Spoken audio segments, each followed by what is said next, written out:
وعدہ کرتا ہوں صدر بنا تو اسلام کے ساتھ دیگر مذاہب کی طرح برتاؤ کیا جائے گا۔ پہلے دن ہی مسلم ممالک پر لگی سفری پابندیاں ہٹا دوں گا۔ جو بائیڈن کی مسلمانوں کو یقین دہانی۔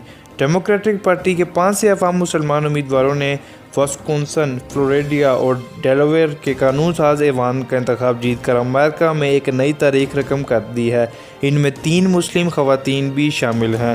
واضح ہے کہ جو بائیڈن نے امریکی مسلمانوں کی وسیع تر حمایت حاصل کرنے کے علاوہ یہ وعدہ بھی کیا ہے کہ وہ امریکہ میں مقیم مسلمانوں کو اپنی انتظامیہ میں شامل کریں گے اور ٹرمپ کی جانب سے مسلمانوں پر غیر اعلانیہ پابندیوں کا بھی خاتمہ کریں گے۔ انہوں نے کہا کہ امریکہ میں اسلام کو بھی دیگر مذاہب کی طرح احترام دیا جائے گا۔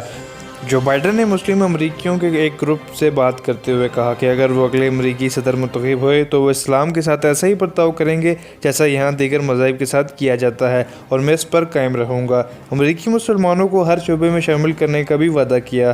جو بائیڈن نے پہلے دن ہی مسلم ممالک پر لگی سفری پابندیاں بھی ہٹانے کا وعدہ کیا۔ غیر ملکی خبررساں ادارے کے مطابق امریکی عوام سے مخاطب ہوتے ہوئے جو بائیڈن کا کہنا تھا کہ انہوں نے ڈیموکریٹک کی حیثیت سے مہم چلائی لیکن وہ سب امریکیوں کے صدر ہوں گے۔